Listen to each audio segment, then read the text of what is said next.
60 You seconds. can call me Wrangler, baby. Yeah, well, someone tell host boy he's got a big booger in his left nostril. What happened, Todd? Then she left. And she left. Yeah. You want me to hold the chicken? Hey, welcome to the show. How many people do we have playing today? Flying solo. Put your flaps up and type in your name. Yeah, I mean, he said, like, chicken Oh yeah, you want a 7-question game, tournament length, or full 21? Start somewhere, Thelma. Thank you.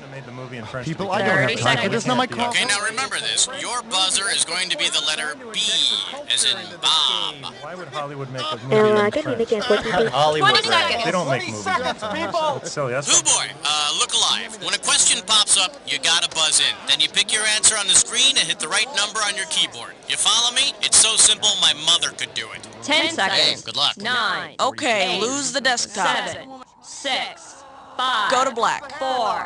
Have a good 3. show, people. Labor Day, LD9. some material may be unsuitable for children.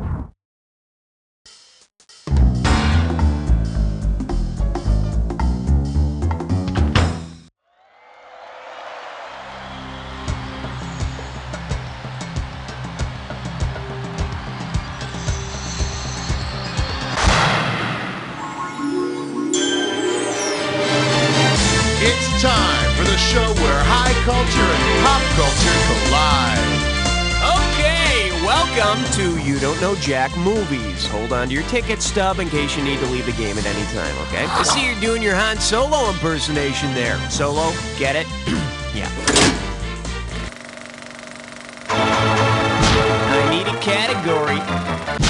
For the enjoyment of everyone during question 1, please, no unnecessary talking. Shh. Okay, give it up for It Was Longer Than a Cameo. And we're talking 2,000 for this baby. Grease yourself up and get ready to wrestle. What style of filmmaking would best describe the infamous Rob Lowe sex tapes? Avant-garde, film noir, expressionism, or cinema verite? Baby is crying. Baby is crying. Baby is crying. Bet you wish you'd pick this. Cinema verite or cinema truth is a style of filmmaking that presents films in a candid, realistic manner. And what's more candid and truthful than using the medium of video to show America what you're all about? All right, hit me. Cut the red wire! Watch out, it's gonna blow! That was close. Too close. And I believe this one's called Something's in the Kitchen with Martha. $3,000 for this one. Hungry? Not for long. Take a look at this recipe and get ready to buzz in. Add live field mice to 1 cup boiling water. Stir. Serve warm on crackers and sandwiches or mixed with wild vegetation. Great on those cold Yukon nights. Serves 1. What cookbook is this recipe from? Never Cry Wolf, Quick Dinners, Cool Hand Luke, Cholesterol-Free Meals, The Home Cooking Jungle Book, or Cooking with Willard. There is only one recipe in Cool Hand Luke's cookbook. Take 50 eggs, swallow. Should have picked this. Charles Martin Smith learns how wolves survive in the Yukon by eating field mice in Never Cry Wolf. Eating boiled mice might explain why his only friend was an Eskimo with rotten teeth. Category, please. A question so real you can almost touch it. Filmed in spectacular 3D. All right, here's the deal. 80s music on the bounty. And you're playing for $3,000 cash money. Hey, do you remember that 80s band Night Ranger and that hit song they had called Sister Christian? Well, suppose the song had been called Fletcher Christian after the character in Mutiny on the Bounty. Because he's never played him, which actor would you not expect to see in the video? Marlon Brando, Clark Gable, Mel Gibson, or Jeremy Irons? No, Mr. Gibson portrayed Mr. Christian in the 1984 movie The Bounty. That was before he moved on to playing a pagan in Braveheart. Let me show you what someone smart would have picked. As of 1996, Jeremy Irons has never portrayed Fletcher Christian on the big screen. Although I hear he did play the misunderstood suicidal boy in Pearl Jam's Jeremy video. Okay, I need a category.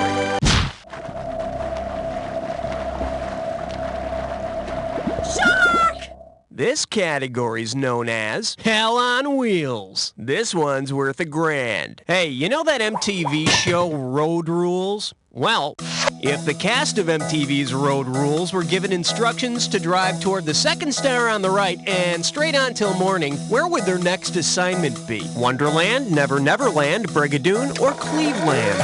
The second star to the right and straight on till morning are directions to Never Neverland and Peter Pan. So the Road Rules kids are off to Never Neverland, which makes sense considering that they never seem to grow up either. Okay, pick a category. Piece of crime all the time. 5. The category is His and Hers, and it's worth $2,000 if you get this one right. All right, get those hankies ready. It's time to play Marriage Counselor. Suppose Steve McQueen and Ally McGraw give some marital tips to Alec Baldwin and Kim Basinger. Since both couples made a version of this film, what would their advice most likely be? Value your love affair? Pay another visit to the marrying man? Bite the bullet and make up? Or take a little getaway?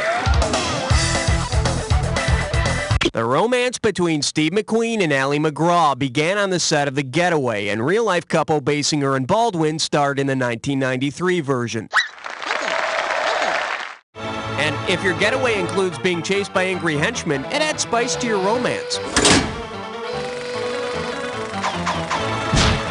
right, hit me. Password. Yeah, tell him 6 sent me. Well, what do we have here? The trials and tribulations of supermodeling. 2 G's if you get this one right. All right then, imagine this. In a rare display of supermodel union, every model agrees to accessorize her outfit in the style of going in style. What might you see on the next cover of Vogue? Iman in a black top hat and tails, Elle Macpherson in a chicken suit, Kate Moss with a fake nose and glasses, or Cindy Crawford in Mary Jane's and pigtails. In Going in Style, George Burns and his buddies rob banks disguised in fake noses and glasses. She lives in my thoughts, her skin, her scent, her fake nose and glasses. Obsession. Ah, the smell of it. Category, please. 7 is the number that I'm suggesting. He's suggesting 7. He's suggesting 7. Let's give a nice warm welcome to, can you say grab it? How does $2,000 sound? Let's see how you handle this one. What year saw the release of films about Charles Babbitt, a cartoon rabbit, and a Michael Keaton character with a drug habit? 1985, 1988, 1991, or 1994? In 1988, Charlie Babbitt was Tom Cruise's character, and Rain Man, Roger Rabbit, was animated, and Michael Keaton portrayed a man battling alcoholism in Clean and Sober. You know, in '88, I also watched a lot of Family Affair reruns starring Sebastian Cabot. Oh man, this is freaking me out. I need a category. Hey, nice selection, 'cause you just chose yourself a big fat hunkin' question. Are you ready for the dis or dat? The category for this dis or dat question is Dream a Little Nightmare. Okay, I'm gonna read off 7 movie titles, and for each one I want you to tell me if it stars Corey Haim, Corey Feldman, or both. After each title, if it's a Corey Haim film, press 1. If it's a Corey Feldman film, press 2. If it's both, press 3. And press 4 if you want to skip. I'll add 500 to your score for a right answer, and you lose 500 for each one you get wrong or that you don't get to. Okay, can I have 30 seconds on the clock, please? Let's do it. Dream a little dream, Haim, Feldman, or both. Stand by me. The Lost Boys. The Goonies. License to Drive. Lucas. Last one, Murphy's Romance. That's all she wrote. You picked up 5. Not memorable, but not terrible. And there you have it. Let's plow ahead. Okay, I need a category.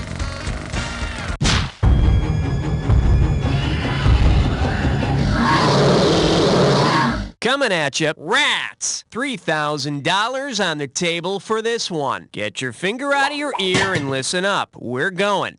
If the producer of the popular rat films, Willard and Ben, were actually a rat himself, what would be the best title for a movie about his rodent self? The Duke, Bing, Mel, or Bogey? Believe it or not, crooner Bing Crosby was the producer of both Willard and Ben. Although if you ask his son, he'd tell you Bing was the rat. Okay, pick a category. Go! Let's see what we got going. Ever thought about a four-way? And we got $3,000 in the pot. Just like a mystery, you gotta read movie credits closely to tell who did what. Pay attention now. Suppose the characters from a 1969 sex farce get a writing credit on a movie exactly as shown here. Written by Bob and Carol and Ted and Alice. Who wrote together as a writing team? Bob and Carol, Ted and Alice, Carol and Ted, or all four? According to Writers Guild guidelines, the ampersand indicates a team, while the word and indicates a separate effort. So Carol and Ted are the team. Of course, in the movie, I think Carol was originally teamed up with Bob. Then she worked with Ted for a while. Then that's it for round one. Let's go to round two. Now remember, everything in round two is worth double, so heads up. All right, hit me.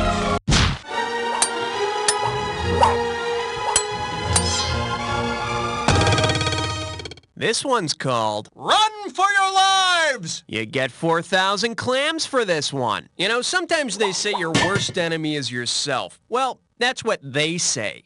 If Godzilla's next film featured the giant lizard fighting its namesake, what might the movie's title be? Godzilla versus a Shinto god? Godzilla versus the rotund movie technician? Godzilla versus the screenwriter's mother? Or Godzilla versus the giant false penis? The name Godzilla comes from a Japanese word that sort of means gorilla, which was the nickname of a particularly large techie at the movie studio. Yeah, it was really touch and go there. For a while, they were going to call the giant Japanese monster Best Boy. I need a category.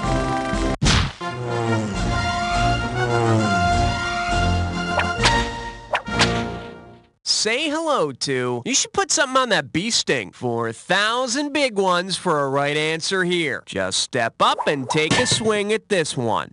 Based on her famous nickname, which Stephen King book might you think is a biography of silent film star Clara Bow? It, Cujo, The Shining, or Carrie?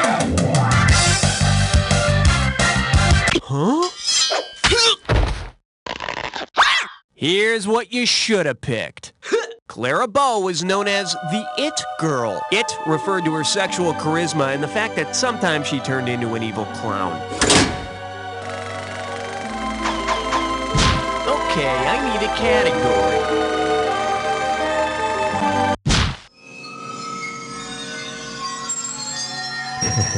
13.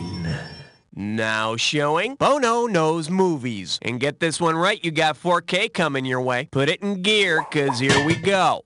If Sonny and Cher starred in the sitcom that has the same name as their first movie, what would we see? Cher asking, "What you talking about?" Sonny as father to Emmanuel Lewis, Sonny as a black nurse and single parent, or Cher as mother to J.J. Walker? Dynamite! Sonny and Cher's first major film was Good Times. That's the title, not a review. Category, please. Hiya!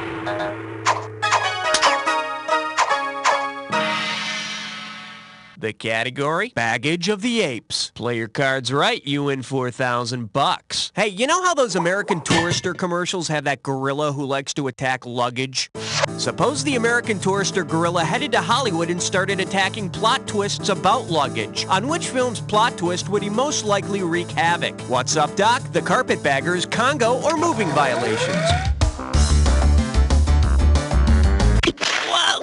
Oh, that was nice.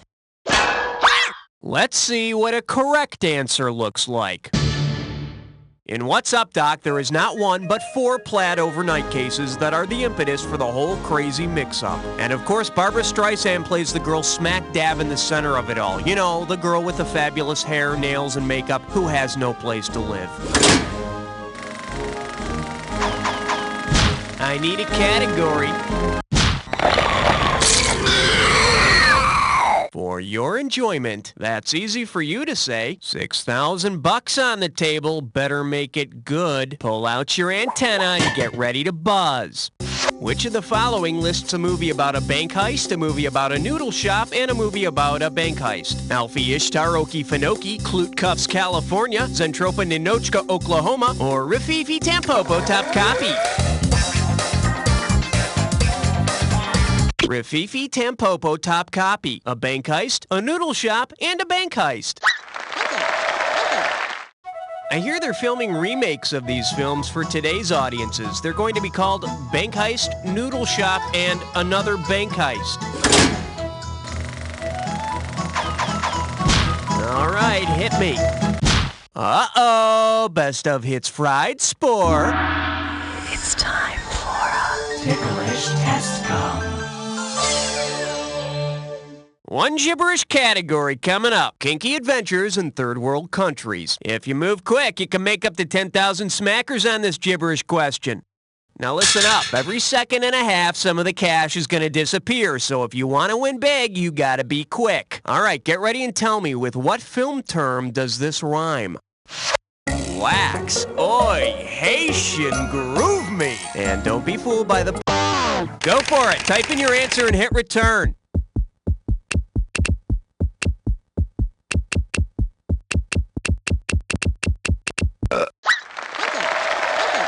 Frankly, I don't know who would want to see a movie about office supplies. What? Oh, I thought it was faxploitation. Okay, pick a category. The following question has been rated 17. No questions under 17 permitted. The selection is, you should get the perky one spade. You give me a right answer, I give you a quick 4,000. All right, let's take some time to imagine this scenario. The makers of Cujo have lost their dog and are looking for a replacement. Which lovable, cuddly dog could they infect with rabies and use as a replacement? Beethoven, Benji, Hooch, or Lassie? Cujo and Beethoven are both St. Bernards.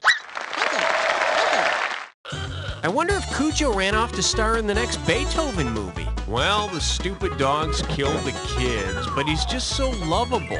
We'll keep him. Thanks, honey. Okay, I need a category. What do we got out there? It looks like 18, sir. I proudly present the world's greatest lover or biggest liar. And you pop a right answer, you got $2,000. Fire up those frontal lobes. Here's the question. Which condom would be most appropriate for the world's greatest lover, Rudolph Valentino, to endorse? Magnum Force Magnums, Rambo 3 Ramses, the Chic Sheiks, or the Trojan Women Trojans? Rudy Valentino got his start in The Chic.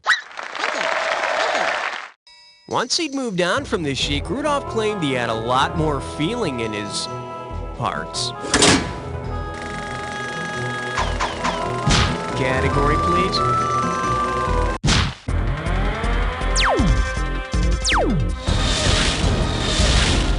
Here we have, there's no place like Sony. I'm sending over 4,000 dead presidents if you get this one. Don't think of Sony as a cold, heartless conglomerate. Think of them as, well, like the grandmother you put up with on your birthday.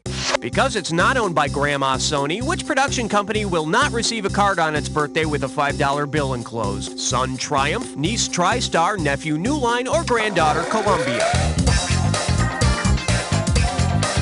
TriStar? Next time, try harder. Oh, you look so cute when you're wrong. New Line Cinema is not part of the Sony family, which is just as well he never calls. I need a category.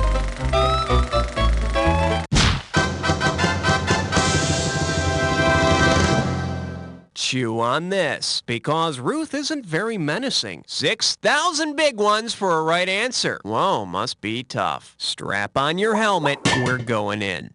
In 7, the villain commits murders patterned after the 7 deadly sins. Because its killer also uses the Bible, what older movie might have inspired the bad guy in 7? 10 Little Indians, Copycat, Peeping Tom, or the abominable Dr. Fives? Copycat? No, that killer commits murders based on the crimes of other killers. Oh, wait, I just got the title. The correct answer is... the killer in 7 killed according to the 7 deadly sins, and Dr. Fives killed according to the 10 plagues of Egypt. Now, if a killer had real ambition, he'd go through all 151 psalms. Okay, I need a category.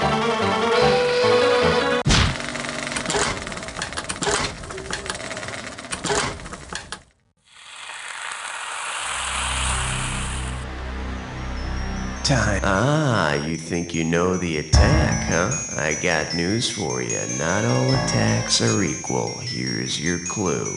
What next? Well, this Jack attack. I mean, wouldn't that be next? Duh, Cookie, of course, they know that. Okay, well, bye.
Man, your score is through the roof. Very impressive. Too bad there's no other players around to impress. Guess this will be our little secret, because as far as the rest of the world is concerned... You don't know Jack! Nice work, folks. Okay, let's get those commercials rolling, and what's happening? Are we gonna go again, or what? Hey, if you want to play again, just let me know whenever you're ready, okay? Hello, I'm Sir Reginald Fez Mallard. Mallard, if you please. Sir Reginald, what would you say is the biggest challenge facing actors today? Well, aside from getting all the lines right and looking into the camera without laughing, today's actors must be versatile. Within the scope of one character, we're often called upon to do a wide range of moods, accents, and sounds. For instance? One thing that definitely sets the great actors apart from the rest is the ability to do a convincing duck. A duck? Yes, a convincing duck quack is a true acting triumph. For instance, there's the wonderful work of Julia Ormond in the 1995 version of Sabrina, the triumphant honks by Mel Gibson in the battle scene of Braveheart, and I'm sure your older listeners won't soon forget Audrey Hepburn's wonderful reenactment of a widgeon in Breakfast at Tiffany's. I don't recall. The secret of doing a good duck is body position. You must be squatting properly. That's all we have time for. Right. Get off the table. And then you must flap your wings and project from the nasal cavity, like so. I'm Howard Swirly-Doo for the Movie Biz Minute. Sir Reginald, control yourself. Hello there, former child stars. I know you're listening, cowering in the corner of your closet. I'm Rusty O'Dean, and I was a child star. I spent 6 years fighting with myself, angry and bitter at things like acne and a body that wouldn't stop getting gangly. But I'm over it now, and you can be too. The Former Child Star Support Network. Listen, we can't all be Jodie Foster and Lawrence Fishburne. Some of us have to be Justin Henry, Tatum O'Neal, and Anthony Michael Hall. Look, You can go do infomercials, or you can come make a whole new group of friends. Once a week, we get together and talk about our domineering parents, and on weekends, we watch the canon of straight-to-cable movies we made as teenagers. We're good people, and you are too. The former Child Star Support Network. Just because you're not acting doesn't mean you shouldn't be living. If you want your life to be as glamorous and exciting as a Hollywood movie, you don't need expensive acting lessons or plastic surgery. All you need is your own personalized music soundtrack. Life Tracks is the programmable audio system you take with you to help punctuate the events of everyday life. Tiny, concealed speakers surround you with compositions like Walking the Dog. And who could forget, Honey, Can You Take Out the Trash? Order right now and we'll also send you Disgruntled Office Worker, Suicidal Tendencies, and the Premenstrual Symphony. Life Tracks, the best way to score every day of your life.